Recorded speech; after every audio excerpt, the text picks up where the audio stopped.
Assalamualaikum warahmatullahi wabarakatuh. Izin memperkenalkan diri, Praja Utama Aditya Fadil Horifat, NPP 320989, asal pendaftaran dari Provinsi Maluku, kelas D5, Prodi Teknologi Rekayasa Informasi Pemerintahan, Fakultas Manajemen Pemerintahan.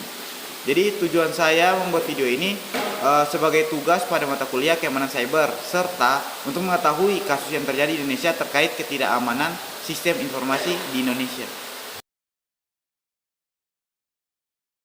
Lama tak terdengar, sosok peretas atau hacker dengan nama Bjorka kembali membocorkan data milik instansi di Indonesia. Kali ini BPJS Ketenagakerjaan diduga menjadi korban dari aksi peretasan oleh hacker yang belum diketahui identitasnya tersebut. Hal ini terungkap dari unggahan terbaru Bjorka di situs Breached Forum. Pada Minggu 12 Maret 2023, Bjorka menjual data ini seharga $100.000 dalam bentuk Bitcoin. BPJS Ketenagakerjaan adalah organisasi pemerintahan yang menyelenggarakan pelayanan kesejahteraan pekerja. Badan Penyelenggaraan Jaminan Sosial Ketenagakerjaan atau BPJS Ketenagakerjaan ini merupakan pengganti PT Jam Sostek atau Persero. Tugasnya memberikan perlindungan jaminan sosial bagi tenaga kerja di Indonesia, baik tenaga kerja formal maupun informal. Tanggapan PDIP, Bjorka mengklaim dalam unggahannya, data sebesar 5 GB atau 1 GB terkompresi ini berasal dari peretasan pada Maret 2023. Data tersebut terdiri dari nama, email, nomor induk kependudukan atau NIK, nomor telepon, alamat, tanggal lahir, jenis kelamin, pekerjaan, tempat kerja, dan lainnya. Peretas ini juga melampirkan 100.000 sampel dari klaim 19 juta data teretas. Lantas, bagaimana tanggapan BPJS Ketenagakerjaan terkait dugaan kebocoran data ini? Tanggapan BPJS Ketenagakerjaan berkenaan dengan informasi peretasan data, Deputi Bidang Komunikasi BPJS Ketenagakerjaan, Oni Marbon, mengatakan, pihaknya saat ini segera melakukan koordinasi dan investigasi detail yang melibatkan beberapa pihak. Berdasarkan contoh data yang disebarkan, kami sedang melakukan verifikasi terhadap validitas data yang diklaim sebagai data peserta BPJS Ketenagakerjaan, ujarnya. BPJS Ketenagakerjaan juga akan melakukan langkah preventif penguatan sistem keamanan teknologi informasi terhadap potensi gangguan data, termasuk dengan peningkatan proteksi dan ketahanan sistem. BPJS Ketenagakerjaan juga akan menindaklanjuti kabar ini secara serius sebagai bentuk tanggung jawab pengelola data peserta. Sosok Bjorka seperti diberitakan sebelumnya, Bjorka kerap membagikan sejumlah data pribadi pejabat publik, mulai dari nama lengkap, NIK, nomor kartu keluarga, nomor ponsel, dan alamat rumah. Beberapa korban aksi doxing Bjorka antara lain Menteri Komunikasi dan Informatika, Ketua DPR RI, Direktur Jenderal Aplikasi Informatika Kemkominfo, dan Menteri BUMN. Guna melacak sosok Bjorka, pemerintah pun sempat membentuk tim khusus yang terdiri dari BSSN, Badan Intelijen Negara atau BIN, Kemkominfo, dan Polri. Pemuda asal Kabupaten Madiun, Jawa Timur, berinisial MAH, sempat ditangkap karena terlibat dalam komplotan Bjorka. Sebagaimana diberitakan, diduga juga berperan membuat kanal Telegram dengan nama Bjorkanism dan turut mengunggah 3 tulisan Bjorka dalam kurun 8-10 September 2022. Bukan hanya itu, pemuda 21 tahun itu juga memiliki motif membantu Bjorka menjadi terkenal dan mendapatkan uang. Namun demikian, keberadaan dan siapa sosok orang di balik nama Bjorka masih belum diketahui hingga kini. Kronologi singkat dari kasus yang telah saya sampaikan tadi. Jadi terdapat 4 poin dari kasus tersebut. Yang pertama adalah tentang pembocoran data. Bjorka mengklaim telah meretas sistem BPJS Ketenagakerjaan dan berhasil mendapatkan data pribadi jutaan peserta.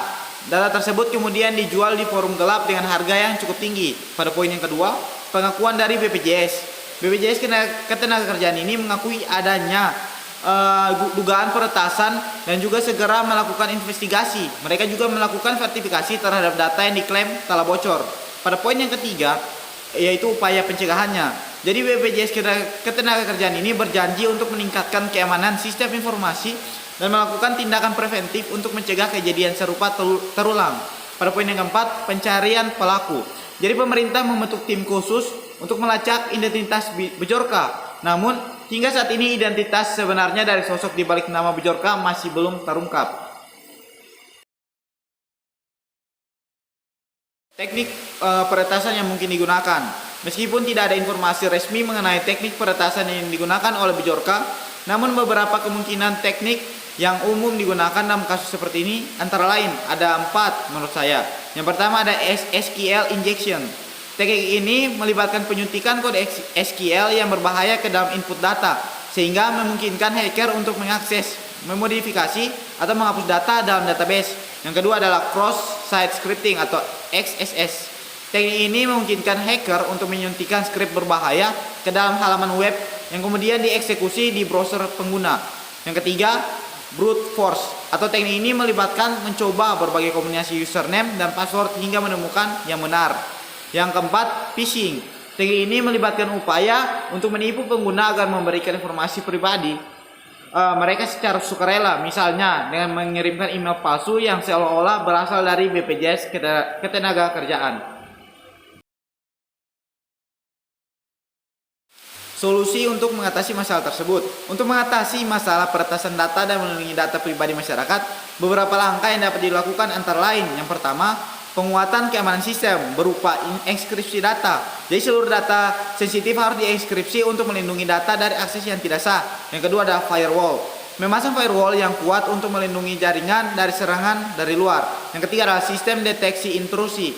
Menggunakan sistem deteksi intrusi untuk mendeteksi aktivitas mencurigakan pada jaringan. Yang keempat adalah pembaruan perangkat lunak. Selalu memperbarui perangkat lunak dan sistem operasi secara berkala untuk menutup celah keamanan. Poin kedua yaitu peningkatan kesadaran. Yang pertama itu adalah sosialisasi. Jadi melakukan sosialisasi kepada masyarakat mengenai pentingnya menjaga keamanan data pribadi. Yang kedua adalah edukasi. Jadi memberikan edukasi kepada masyarakat tentang cara mengenali serangan cyber dan cara melindungi diri dari serangan tersebut. Poin yang ketiga adalah kerjasama dengan pihak berwenang.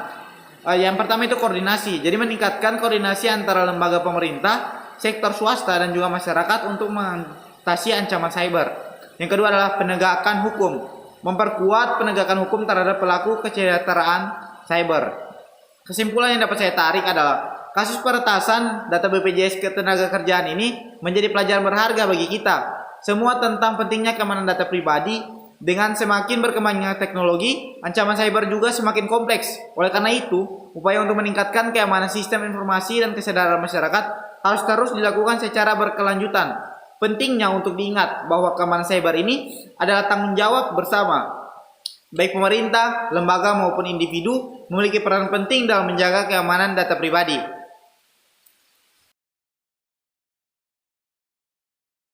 Sekian dari apa yang bisa saya sampaikan. Jika ada salah kata mohon dimaafkan. Wassalamualaikum warahmatullahi wabarakatuh.